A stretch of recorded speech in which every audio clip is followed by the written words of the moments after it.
Morning everyone. Today's topic for discussion is urinary tract infections in children. It is one of the most common serious bacterial infection in young children. 5% of febrile infants present with urinary tract infection. The prevalence is in less than 1 year, male to female ratio is 5:1, whereas in children more than 1 year, the striking female predominance is 1:10, higher in uncircumcised boys. Definition of urinary tract infection. The tissue responds to presence of significant proliferating bacteria in the urine. This includes infection of any component of the urinary tract like pyelonephritis, cystitis, urethritis, or it may be asymptomatic also. The definition. What is simple UTI? Simple UTI is UTI with low grade fever, dysuria, frequency, urgency, and absence of symptoms of complicated UTI. What is complicated UTI? Presence of fever more than 39 degrees centigrade, systemic toxicity, presenting with vomiting, dehydration, renal angle tenderness, and raised creatinine. What is recurrent infection? Recurrent infection is a second episode of urinary tract infection. Definitions. Significant bacteria. What is significant bacteria? A colony count of more than 1 lakh per ml of a single species in a midstream clean catch sample is called as significant bacteriuria. What is asymptomatic bacteriuria? Significant bacteriuria in absence of symptoms of UTI is called as asymptomatic bacteriuria. What are the etiology? The most common etiology is majority of the caused by bacteria. Most important is Enterobacteriaceae, family of gram-negative bacilli. More than 80% of acute UTI is caused by Escherichia coli, E. coli. The other causes are Proteus, Klebsiella, Pseudomonas, and less common are gram-positive cocci, Enterococci, and Staphylococci saprophytis. The other causative organisms are the fungal infections, particularly Candida. Usually it is seen in nosocomial infection, complicated urinary tract infection, catheter-associated urinary tract infection. Some viruses also cause urinary tract infection. Under-recognized because of the difficulty with culture and identification, but have been associated with cystitis, especially adenovirus, cytomegalovirus. These are the two viruses which are account for viral urinary tract infection. The pathogenesis. There is ascending and hematogenous. One is from outside, the bacteria from the fecal flora colonize and perineum and enter the bladder via the urethra. In uncircumcised boys, the pathogens arise from flora beneath the prepuce. Rarely, bacteria causing cystitis ascend to the kidneys to cause pyelonephritis. And in hematogenous infection, even though it is unusual, it is very common in neonates, especially E. coli and Listeria. Second is gastrointestinal diseases with peritonitis, sepsis. They also can cause hematogenous spread of infection. Severely ill children with multi-organ disease, presence of urinary catheter. These are the conditions where hematogenous spread is there. What are the host factors that predispose to urinary tract infection? Age, uncircumcised boys, female infants, race and ethnicity, depends on various ethnicity. Urinary obstruction, neurogenic bladder, dysfunctional elimination, vesico-ureteric reflux, and sexual abuse, bladder catheterization. Unsubstantiated risks are bathing, back to front wiping. So next we come to clinical features. What are the clinical? The clinical features differ in various age groups, in neonates, in infants and children. Neonate is a newborn up to the age of 28 days. Here the basic manifestation is of sepsis. It presents as poor feeding, jaundice, vomiting, lethargy, irritability, failure to gain weight and absence or presence of fever. Please remember, hypothermia is a very, very dangerous sign in newborns rather than fever. Fever is less dangerous, but Presence of hypothermia is dangerous. Next, in infants, the fever will be there. In addition, they'll have symptoms like painful micturition, diarrhea, foul smelling diapers, vomiting, etc. What happens in children? Children will have fever without focus, nausea, vomiting, abdominal pain, dysuria, daytime urgency, frequency, hesitancy, incontinence, secondary enuresis, cloudy urine, and rarely flank pain. What are the other important past history? Past history of chronic urinary symptoms like incontinence, lack of proper stream, frequency, urgency, withholding of manures. Then previous undiagnosed febrile illnesses, chronic constipation, previous urinary tract infection, vesicoureteric reflux, antenatally diagnosed as renal abnormality, elevated blood pressure, and improper poor growth. So these are the other histories.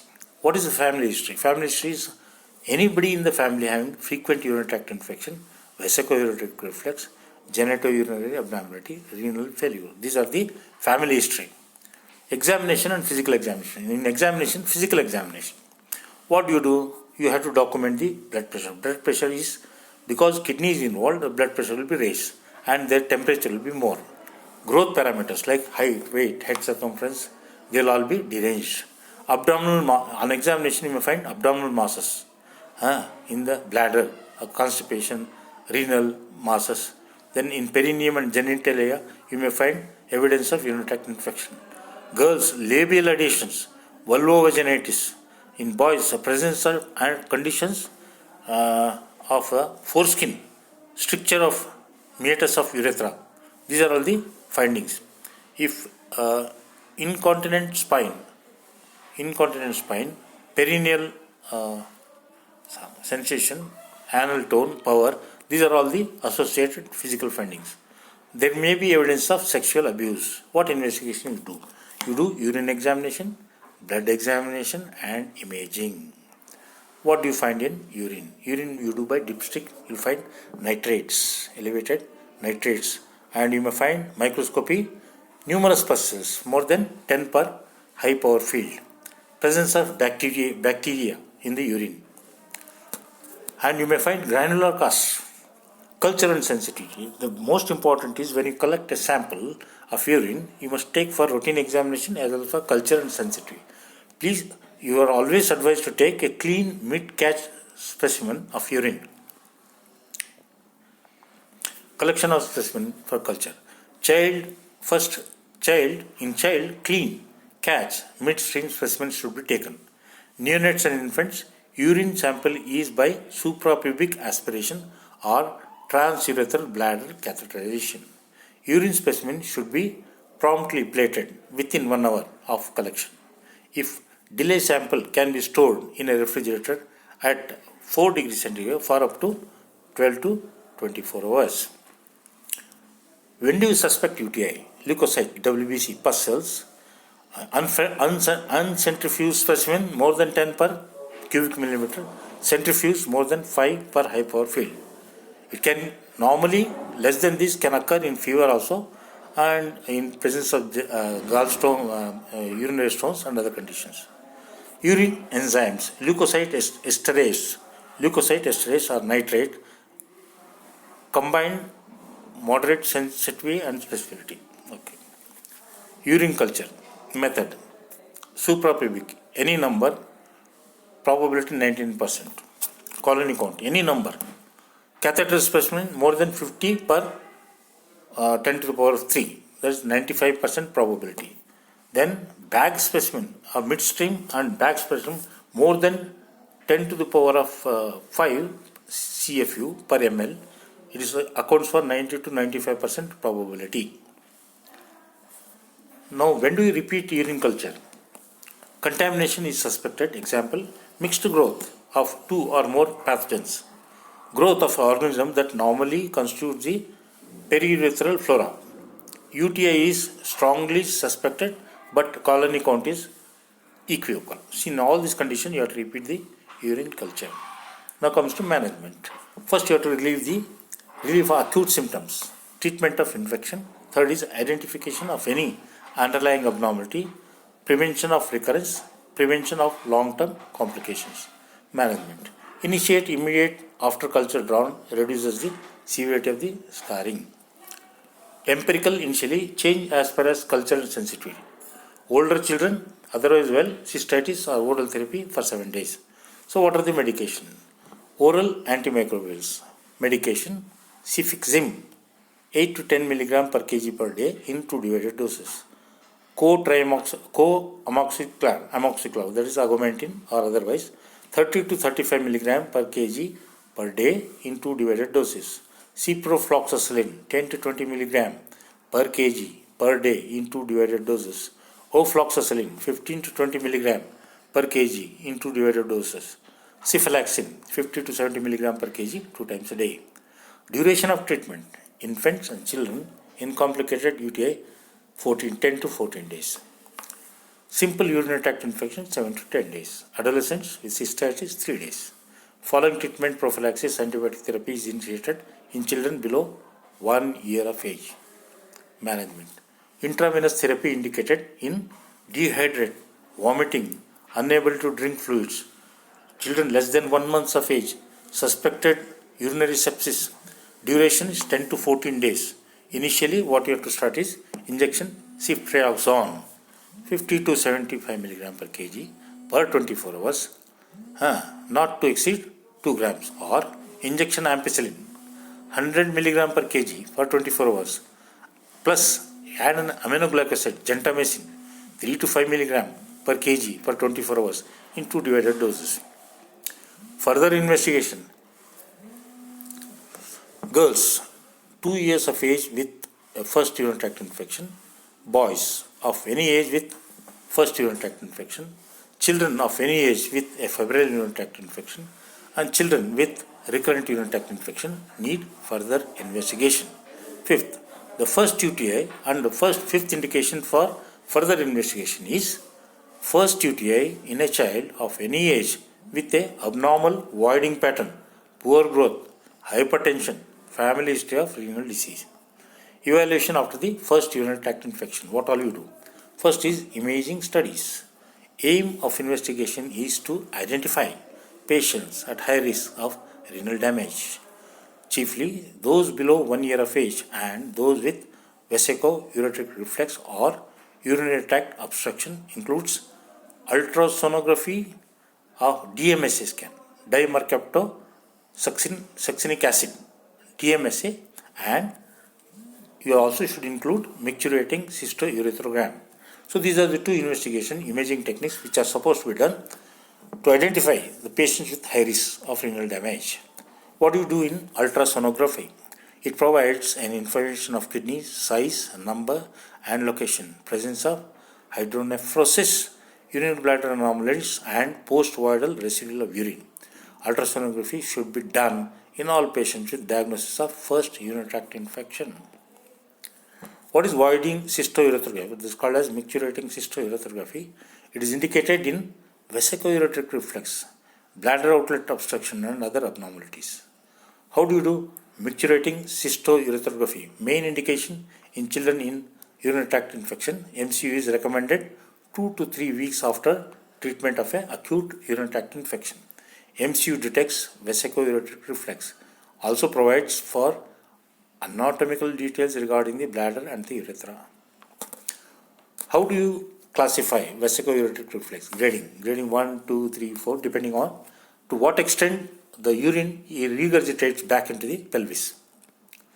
So, nuclear imaging. What is DMSA scan? A DMSA scan, technetium level 2 to 3, 2,3 dimercaptosuccinic acid scan. It confirms the acute pyelonephritis for assessing the renal scanning. So it is basically used to confirm pyelonephritis and to assess to what extent the kidneys, renal parenchyma is damaged.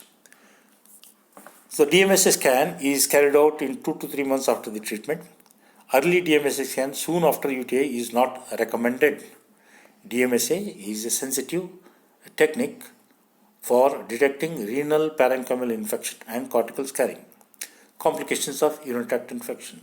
Immediate complications, long-term complications. The immediate complication is sepsis and perinephric abscess. The long-term sequelae include renal scare, hypertension, end-stage renal disease.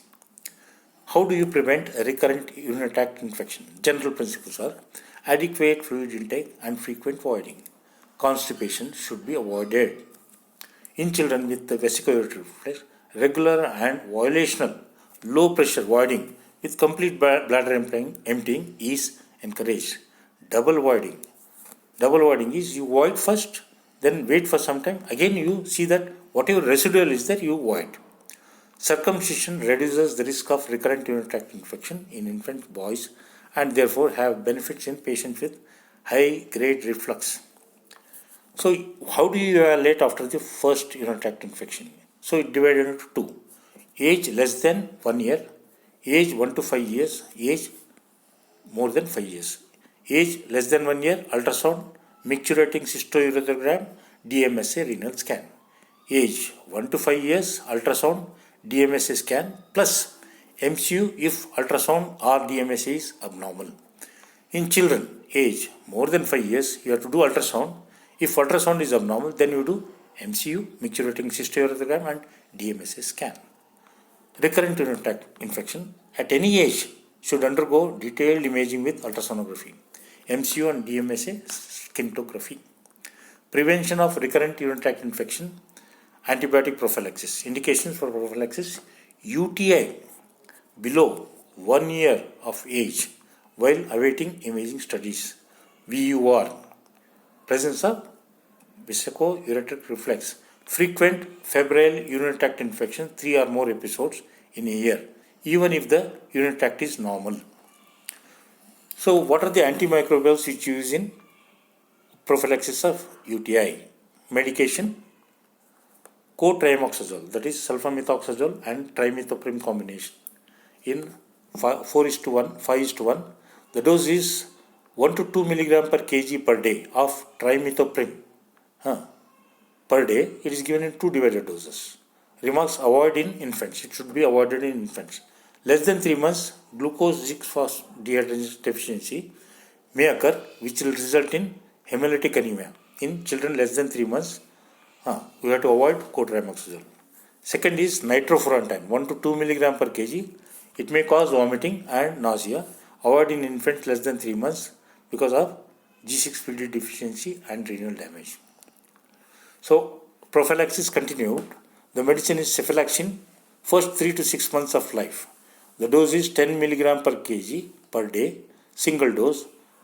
This is the drug of choice. Second is cefadroxil. It is used in early infancy. 5 milligram per kg per day is an alternative to cephalexin. Now we will briefly go about what is vesicoureteric reflex, VUR. VUR is seen in 40 to 50% of infants and 30 to 50% of children with UTI and resolves with age. Its severity is graded depending on the International Study of Classification. Grade 1 to 5 based on appearance of the urinary tract on MCU. Lower grades of reflux, grade 1 to 3, are more likely to resolve. Secondary vesicoureteric reflex is related to bladder outflow obstruction as with the posterior urethral valve, neurogenic bladder or a functional voiding disorder. So vesicoureteric reflex continued. It's moderate to severe if bilateral risk factors.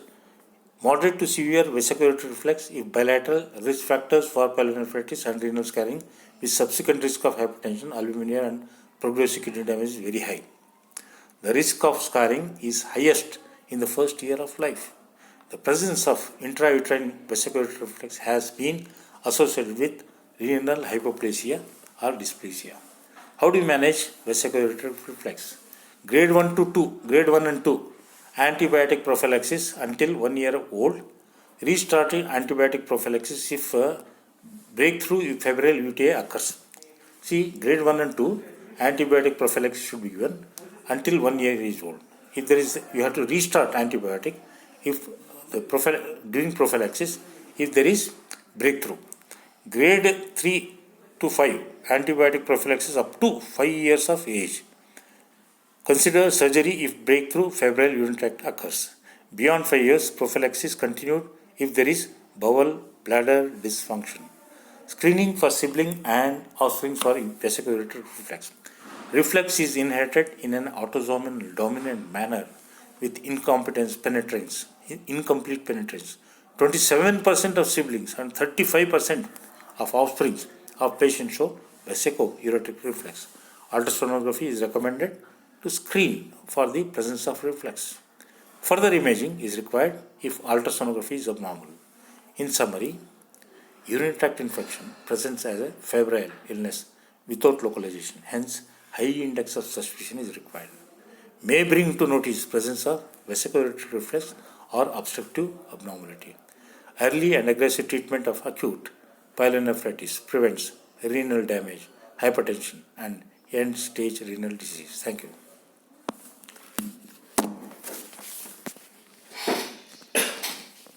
This is simple, no? Just bloody leave it out, let them go to hell.